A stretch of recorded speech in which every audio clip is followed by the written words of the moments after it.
This channel does not promote any violent, harmful, or illegal activities. All content provided by this channel is meant for an educational purpose only. প্রধানমন্ত্রী কি করলেন মাননীয় প্রধানমন্ত্রী সেটা নিজের চোখে দেখুন।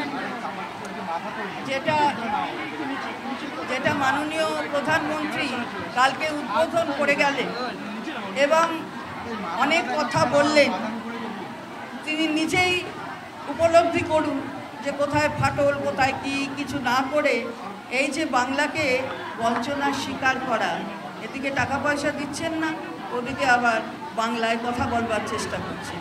বাংলা ভাষাভাষীদের তাড়িয়ে দিচ্ছেন অন্য প্রদেশ থেকে, আবার বাংলায় ভাষা বলে বাংলার মন কাটতে চাইছেন। সেটা হবে না, বাংলায় হবে না। এই যে 130তম সংবিধান সংশোধন, এ রাজ্যেও বিজেপি লাভালাভি করছেন, আবার নারদের ফুটেজে শুভেন্দু অধিকারীকেও দেখা গেছে। কোথাও কি মনে হচ্ছে কাজের ঘরে বসে ঢিল ছোড়া হচ্ছে? সে তো বটেই, আমি তো বললাম এটাকে রেট্রোস্পেক্টিভ এফেক্ট, প্রসপেক্টিভ এফেক্ট।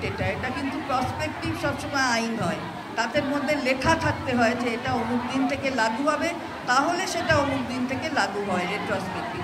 সেইটা যদি বুকের পাটা থাকে সেটা করুক, সেটাই তো আমরা চাই। তাহলে দেখা যাবে কেন্দ্রে কে আছে, অন্য রাজ্যে কে আছে, কাকে ছাড়তে হবে। গতকাল সিঙ্গুরের নাম করেননি মোদি, বলেছেন যে ইলেকট্রনিক ভেহিকেলস তৈরি হবে। তাহলে কি আগামী দিনে সিঙ্গুরে আবার শিল্পের কথা বলছেন মোদি? এই ছেড়ে দিন, কত কিছু বলেছে, উনি তো এরকমই বলে থাকেন। তো তা ওনার বলার এত জবাব দিতে হলে তো মুশকিল হয়ে যাবে, কারণ সবই ওনার বলা হচ্ছে ফাঁকা আওয়াজ। এসেছেন পরিযায়ী নেতা হিসেবে, মাননীয় প্রধানমন্ত্রী, তাকে সম্মান জানিয়ে বলছি আপনি আসুন, দেখুন কতটা উন্নতি সাধন মাননীয় মুখ্যমন্ত্রী তিনি করেছেন, এবং সেটা উপলব্ধি করে আপনি বারবার আসুন, যান, তাতে বাংলার মানুষের মানসিকতার উপর কোনো প্রভাব পড়বে না। জয়েন্টের যে ফলাফল বেরোলো তাতে প্রথম যে 10 জন,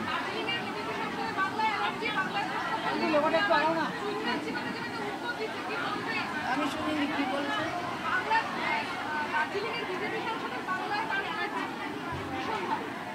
কি করা যাবে, বাংলা ভাষা শিখতে ইচ্ছে হচ্ছে, আবার চুইংগামও খাবে, চিউ করছে। এখন সব বাংলাটা কেউ চিউ করছে, চিবোচ্ছে।